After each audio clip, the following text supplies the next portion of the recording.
ఈ వార్త నిజంగా మంగళగిరి ఎయిమ్స్ హాస్పిటల్‌కు సుదూర ప్రాంతాల నుంచి వైద్య సేవల కోసం వచ్చేటువంటి పేషెంట్‌లకి ఎంతగానో ఉపయోగపడిందని చెప్పుకోవాలి.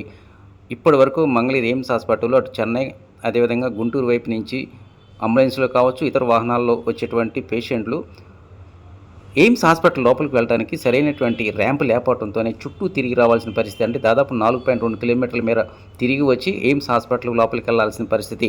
దీంతోనే ఇటీవలనే కేంద్ర సహాయ మంత్రి పెంబసాని చంద్రశేఖర్ గారు తక్షణమే ఎయిమ్స్ హాస్పిటల్ సమీపంలో ర్యాంప్ నిర్మించాలని కేంద్ర రవాణా శాఖ మంత్రి అడగటం, వెంటనే కేంద్ర రవాణా శాఖ స్పందించి ఇక్కడ ర్యాంప్ నిర్మాణానికి ఓకే చెప్పింది. దానిలో భాగంగానే మరో కొద్ది రోజుల్లో ఇక్కడ ర్యాంప్ నిర్మాణానికి అధికారులు ఏర్పాట్లు చేస్తూ ఉన్నారు.